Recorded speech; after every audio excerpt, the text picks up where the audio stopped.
Hi friends, I want to do my anticipated reads list. I have been working on this list for a while and I just need to, we just need to talk about these new releases. I can't keep looking up releases because I just keep adding more and more. So we're going to talk about anticipated reads for the second quarter, which is going to be April, May, June. Some of these have already come out, but I still want to talk about them. I have my trusty laptop with the list. I'm hoping to get through this without getting interrupted by any animals, but we'll see. So the first one, I should mention, these are books that I'm excited about and I'm interested in. It doesn't necessarily mean that I'm going to go out and buy them. I'm hoping to get them from my library or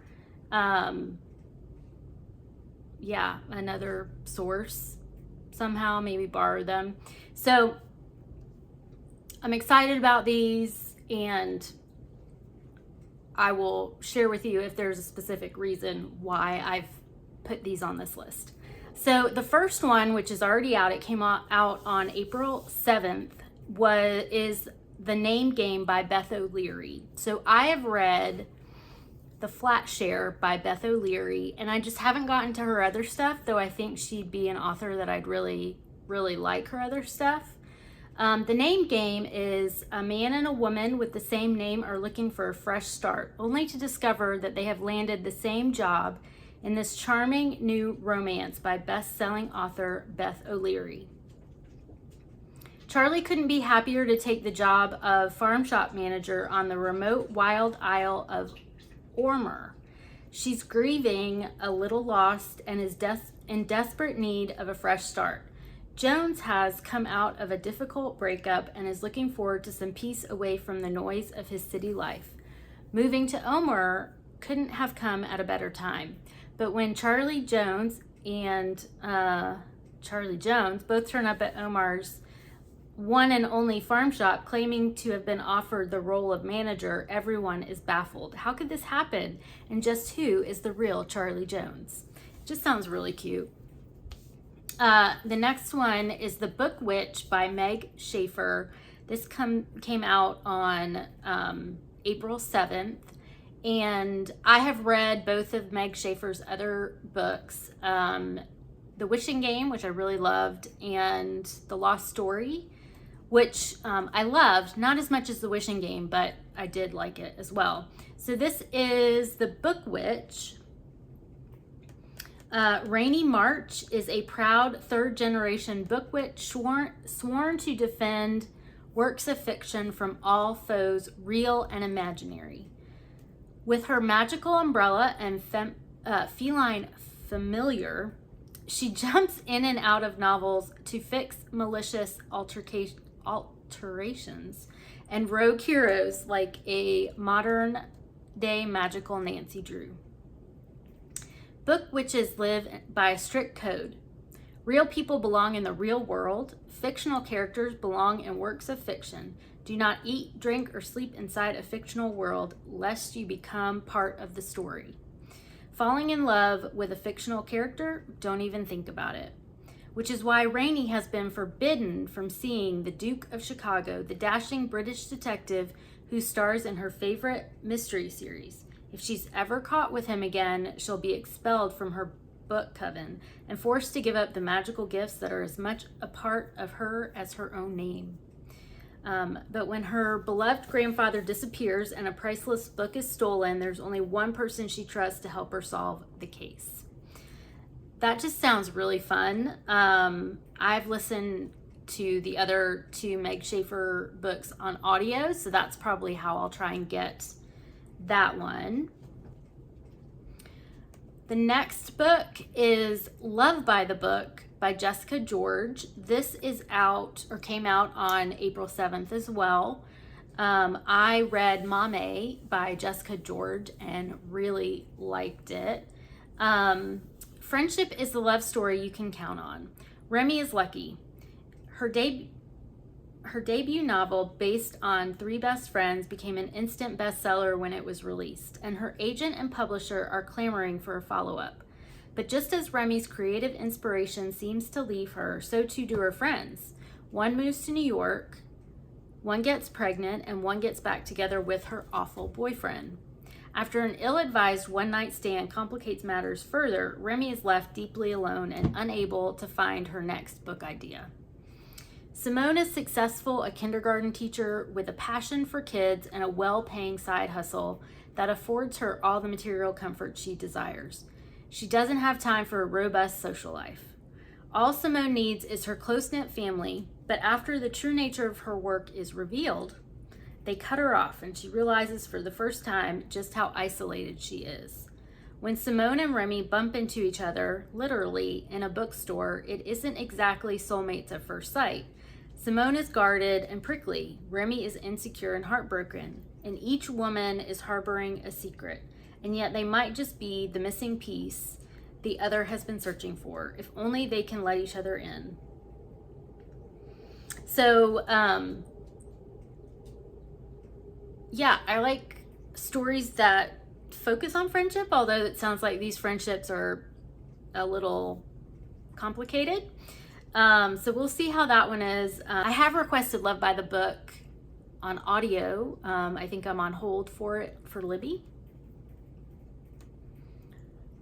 So the next one that is out is an author that I have not read yet, but I do have several of her works. No, I have one of her books on my physical TBR.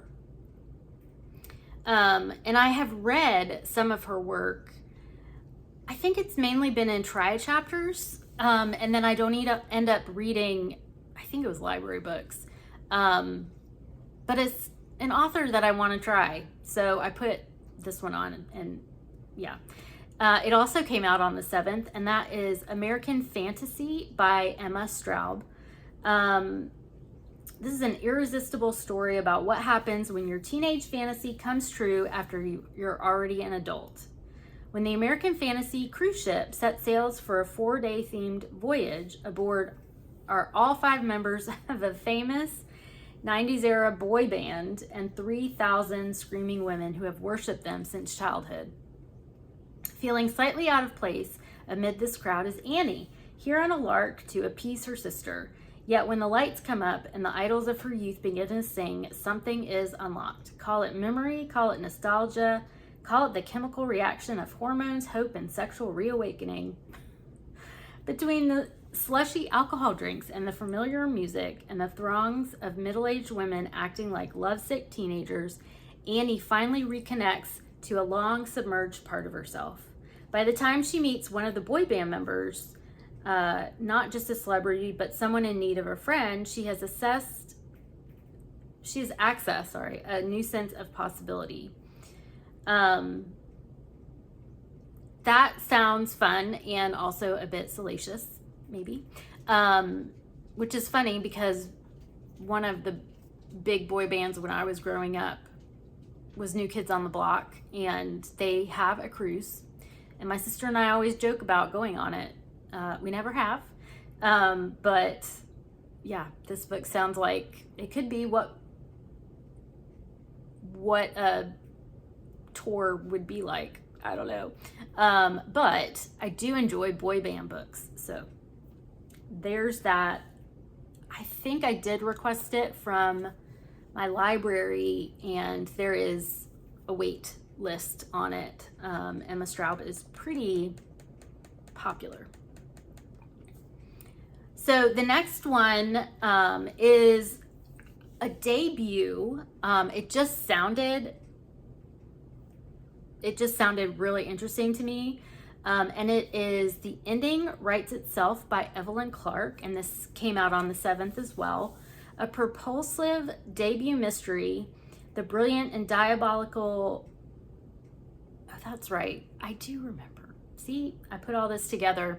So this is a debut, but it's not debut authors. It is Kat Clark and V. Schwab have come together as Evelyn Clark. 6 authors, 1 private island, 72 hours to write the ending that will change their lives. Arthur Fletch, one of the world's best-selling novelists, is a reclusive genius known for his iconic protagonists and fiendish twists. When 6 struggling authors are invited to spend a weekend at his private Scottish estate, they arrive to discover a shocking secret. Arthur Fletch is dead, and his last book is unfinished. Desperate to publish the novel, Fletch's agent and editor have summoned these writers in the hope that one of them will imagine a worthy ending for his final book. To sweeten the deal, they offer an irresistible prize. In addition to ghostwriting the last chapter for a mind-boggling sum, they will also help the lucky writer successfully relaunch their own career, guaranteeing future bestsellers. The catch: the writers have just 72 hours to finish Fletch's magnum opus. It's a perfect plot. All it needs is a killer ending. So this actually sounds a lot like the writer's retreat by Julie Clark. Was it Julie Clark? I don't know. I forget. I'll put a picture. But it does sound like the writing retreat. I think that's the name. So I'm always a little skeptical when a synopsis sounds exactly the same as a book I already read. But I did like the writing retreat. I didn't love it, but we'll see. We'll see if this is similar or better, worse. We'll see. I did request that again on audio since, in my audiobook era. The next few, I'm going to go into nonfiction. I have talked on my channel about Patrick Raddenkeefe, who wrote The Empire of Pain.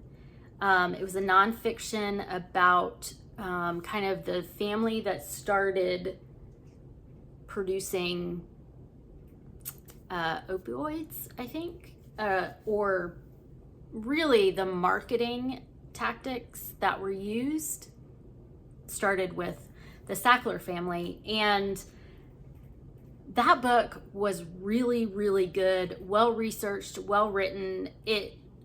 I know I listened to it on a road trip, and it kept my attention for the road trip.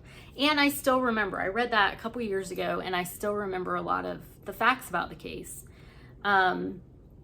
So he is coming out with he came out with a new book on the 7th called London Falling, a mysterious death in a gilded city and a family search for truth.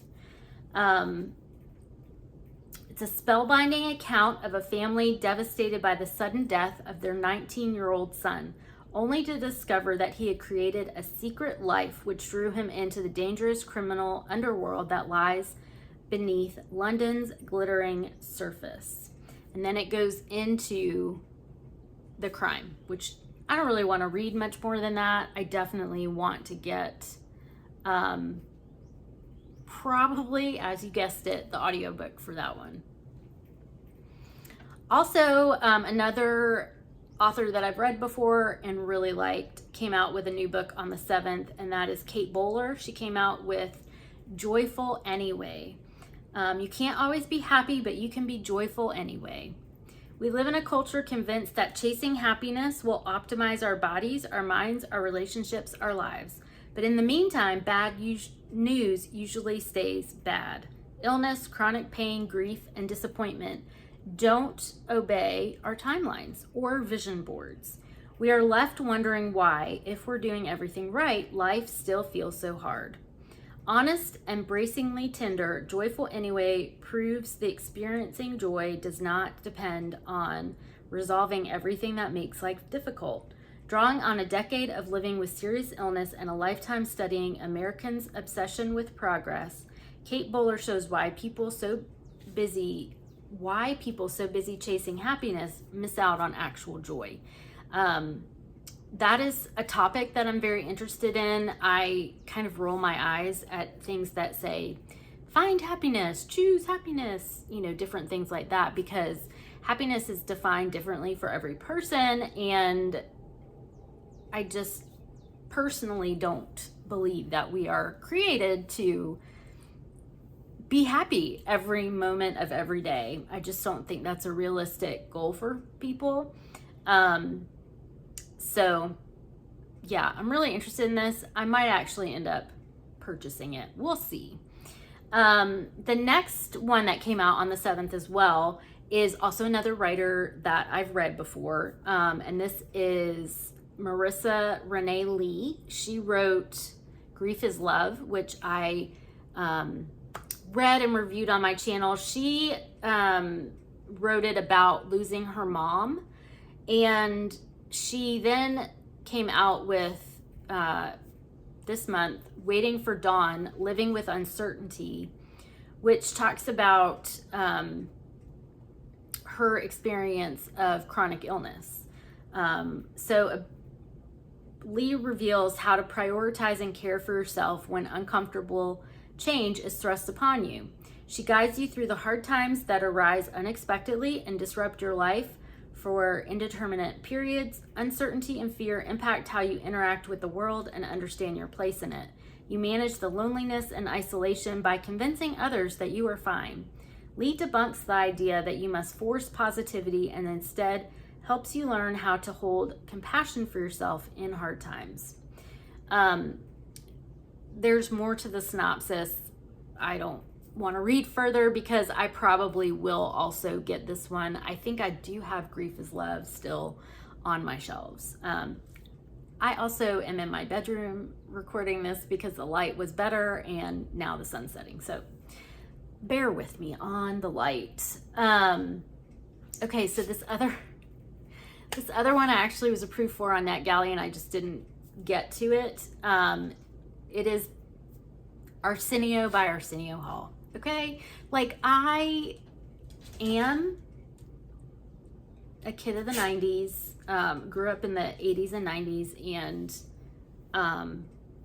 he used to have a show that would have all the best musical guests on, and I want to know more about him because he also just disappeared. He wasn't, like, his show ended and he didn't really have anything beyond that. So I'm curious. And this talks about it. It says, Arsenio Hall, America's beloved late night TV host, reveals the ups and downs of his remarkable career as a trailblazing pioneer with his vivid, outrageous, behind-the-scenes, star-studded, no-holds-barred memoir of celebrity, race, and show business. I'm not a huge celebrity memoir person, but like I said, he played a pretty prominent role in my, I think it was on Friday or Saturday night. It's definitely a weekend night because I was allowed to stay up and watch it. But he was also an actor in Coming to America, which my sister really loved that movie. And we watched it a lot. And it says he pulls back the curtain and takes us to a different time in Hollywood. Iconic scenes include starting out as a young magician in Cleveland. See, I didn't know that. As a young magician in Cleveland, hosting his first talk show in the basement of his apartment building when he was in elementary school, cutting his teeth at the world-famous Comedy Store in Hollywood, learning about comedy and life from legendary comedian Richard Pryor, forming lifelong bonds with legendary icons Muhammad Ali, Luther Vandross, Sammy Davis Jr., and Eddie Murphy, tasting superstar success from Coming to America, the film that preceded the Arsenio Hall show, conducting unforgettable, groundbreaking interviews with Magic Johnson, Bill Clinton, Tupac Shakur, Maya Angelou, Madonna, and Minister Louis Farrakhan, rescuing a family from a home fire with Jay Leno, sharing hot sauces and blackjack with Patti LaBelle, and chilling with Prince. And then his difficult decision to walk away. So yeah, I'm curious about it. I will probably do the audio because I'm hoping he reads it. On the 21st, The Caretaker by Marcus Clier. So I did not read the previous book that he came out with, but everybody loved. I still want to read that, but this one caught my eye, The Caretaker. Follow the rights. Nothing less than the survival of humanity is at stake. It's a supernatural horror about a young woman who accepts a caretaking job from Craigslist. Where could that go wrong, right? Only to discover the position has consequences far greater and more dangerous than she ever could have imagined. Yeah, I'm not going to read more because it's either going to scare me or tell me too much. So we'll see. On the 28th is a book that I am currently reading on NetGalley. I'm very excited about this. It is Dogs, Boys, and Other Things I've Cried About, a memoir by Isabel Klee. She runs an Instagram that I have followed for years called Simon Sits. Her dog, her rescue dog, has epilepsy, and my first beagle that I had as an adult in my early 20s, Charlie, he had epilepsy as well, and that's kind of what drew me into Isabel's Instagram. She is known for her heartwarming tales of dog rescue. That was another connection. She works with a rescue and fosters more complex medical needs dogs, or I think she's done a few behavioral as well. They say this is a utterly winning memoir about a 20-something woman's search for true love in New York City and the dogs who helped her find it. So I'm excited. So far I'm loving it. Another NetGalley book for me, another memoir of a woman that I want to know more about. This is Driven by Susie Wolf. She is the one who did, it was F1 Academy. That's right. F1 Academy. It was on one of the streaming services and I watched some of the episodes. I'm not great at keeping up with episodes, but Susie Wolf was a racer. She wanted to drive an F1 and it was dominated by men. After years of sacrifice and doubt, Susie rose through the ranks of F1 to earn her spot behind the wheel. She became the first woman in more than 2 decades to take part in Formula One race weekend, but her story didn't end at the checkered flag. Shifting to the business side, inspired by her husband Toto, who runs one of the most successful F1 teams in history, she led her own Formula E teams to championship contention. In 2023, she took over leadership at the F1 Academy with the mission of bringing the next generation of young women into the sport. I like racing. I like stock car racing more, but I was really interested in the F1 Academy and the women that were competing to win the F1 Academy or the spot. So I'm really interested in this one. All right, now we're in May. This one is called Mercy Hill by Hannah Thurman, a debut family novel about 4 sisters growing up on the campus of the underfunded state mental hospital where their strong-willed mother serves as head of psychiatry. A richly moving story of sisterhood, loyalty, and mental health in America. The Cross sisters have lived their entire lives on the sprawling grounds of Mercy Hill, the embattled Raleigh mental hospital run by their mother. They've kind of been inoculated into their mother's mission and work alongside her to keep Mercy Hill from the fate of other state hospitals across the country. After an incident involving the high security ward, Mercy Hill faces greater scrutiny than ever. And the mother pushes her daughters even harder in the name of her mission. And then it follows the sisters into adulthood, the pressures of their isolated environment, and mercurial. I like that word. I can't always say it. Mercurial. Mercurial mother set them on different and perilous paths. And as the battle wages on, youngest sister and narrator Denise grapples with the added responsibility that comes from being the last hope for their mother's dreams. It's set in the late 1990s and early 2000s. With Mercy Hill's fate hanging in the balance, Denise recounts the transformations that shaped and destroyed her family, along with the landscape of mental health care in the United States. So I'm really interested in that. Another NetGalley book for me is Mother Tongue by Sarah Novick. She wrote True Biz, which I didn't love, but not for any real, I just didn't like the story. But I think it was still a 3-star for me.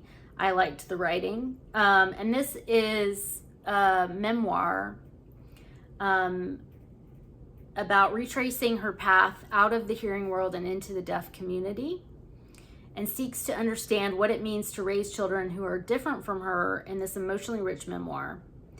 Her early years were steeped in music, Bible study, and a strong desire to fit in, but when she failed her school's mandated hearing test, her worldview was thrown into chaos.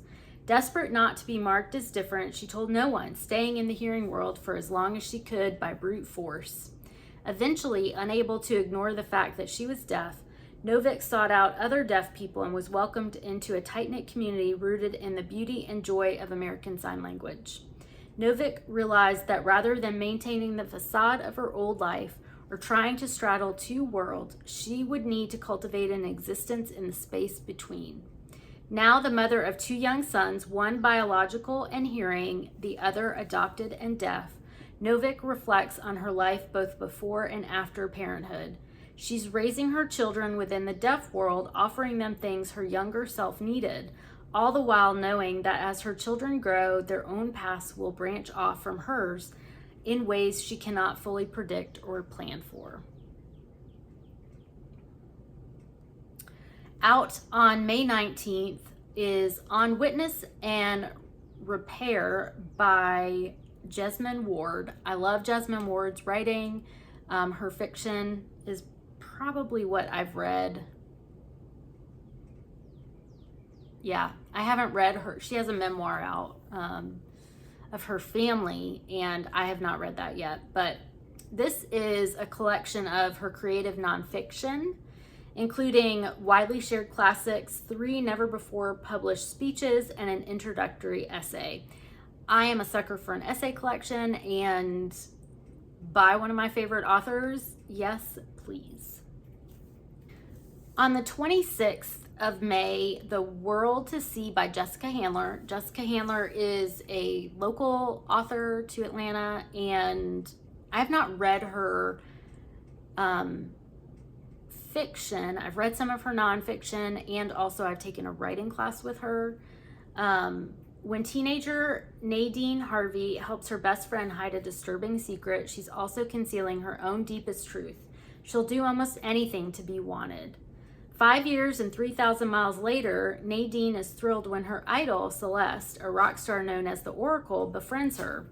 As Celeste's career begins to falter, she launches a bold program encouraging women to speak their truths. Nadine eagerly becomes her business partner, but as their ambitions clash, their alliance starts to unravel. Determined to hide their growing rift, Celeste and Nadine invite their mothers to a high-profile awards gala. When painful histories resurface, each woman must confront how she sees herself and how the world sees her. Okay, then in June, on the 2nd, 2 of my favorite authors are coming out with new books. We first have Land by Maggie O'Farrell. I love Maggie O'Farrell. This is a soaring historical novel set in Ireland in the years before and after the Great Hunger. On a windswept peninsula stretching out into the Atlantic, Tomas and his reluctant son Liam are working for the Great Ordnance Survey project to map the whole of Ireland. The year is 1865, and in a country not long since ravaged and emptied by the Great Hunger, the task is not an easy one. Tomas, however, is determined that his maps will be a record of the disaster. The British soldiers in charge are due to arrive any day, expecting the work to be completed, but Tomas is unexpectedly sent off course by an unsettling encounter in a copsey. His life and the lives of those of his family will never be the same again. Liam is terrified by the sudden change in his tactum father. What was it that caused such cracks to open in Tomas, and how is Liam, aged only 10, going to finish the mapping and get them both home? Land is a novel about separation and reunion, tragedy and recovery, colonization and rebellion. I am very interested in this one. It says there's a loyal dog. I really hope the dog survives. Then, also out on June 2nd, we have Hunger and Thirst by Claire Fuller. I have read most of Claire Fuller's works. I think there's like 2 I haven't read yet that I have them. I need to read them. And I will say that Claire Fuller, I really like her work. The Memory of Animals is probably one of my all-time favorite books. Her work can be kind of weird, and I kind of like it. In 1987, after childhood trauma and years in and out of the care system, 16-year-old Ursula finds herself with a new job delivering mail at a local art school, a bed in a halfway house, and some new friends, including wild child Sue. When Ursula is invited to join a squat at the Underwood, a mysterious house whose owners met a terrible end, she can't resist this hodgepodge family. But as Sue's behavior and demands become more extreme, Ursula, who has always been hungry for food, but more importantly for love and acceptance, carries out her friend's terrible dare, and for this, Ursula finds herself literally haunted. 36 years later, Ursula is a renowned but reclusive sculptor living under a pseudonym in London when her identity is exposed by a true crime documentary researching an unsolved disappearance. But the filmmaker is not the only one who has discovered Ursula's whereabouts. As her past catches up with her present, Ursula must work out whether the monsters are within her or without, and if they will finally make her pay for her past mistakes. It's called, so it says part gothic horror, part coming of age, and with a contemporary twist on a haunted house story. And honestly, that Claire Fuller, brings different elements of literature together in pretty special ways. Also out on June 2nd is Whistler by Ann Patchett. When Daphne Fuller and her husband Jonathan visit the Metropolitan Museum of Art, they notice an older white-haired gentleman following them. The man turns out to be Eddie Triplett, Daphne's former stepfather, who had been married to her mother for a little more than a year when Daphne was 9. Now 53, Daphne hasn't seen Eddie for many years, not since the fateful event that changed the direction of both their lives. Meeting again, time falls away. While their relationship was brief, it had a profound impact on them both. Now that they are reunited, they have no intention of ever being separated again. All right, so another book that I have on NetGalley is called Monster of a Land, On the Road in Search of Modern America by Lauren Howe. Lauren Howe has always been haunted by the road trip she never got to take. No money, no vacation days, no car capable of making the trip. So upon finally finding herself in a situation where such a trip might be possible, being a writer may not always pay better than being a bartender or a cable guy, but at least the schedule is flexible. She leaps at the chance, refurbishing a ramshackle 2001 Dodge van and setting off for Austin, Texas, with her husky mix Woody by her side. A road trip, they are kind of talking about comparing it to Travels with Charlie by John Steinbeck, which I have read and I really liked. It's part travelogue, part social commentary, and 100% Lauren Howe. Monster of a Land unites her poignant vulnerability, her hilarious narrative voice, and her razor-sharp insight into a journey that will show us how far we've come as a country and how far we still have to go. So those are just some of the books I'm excited about. Like I said, there were some that I left off this list. Let me know in the comments below if you are planning to read any of these, if you have other books that you're excited about that are coming out in April, May, and June. I hope you all are doing well. Don't forget to like and subscribe, and I will see you soon. Bye.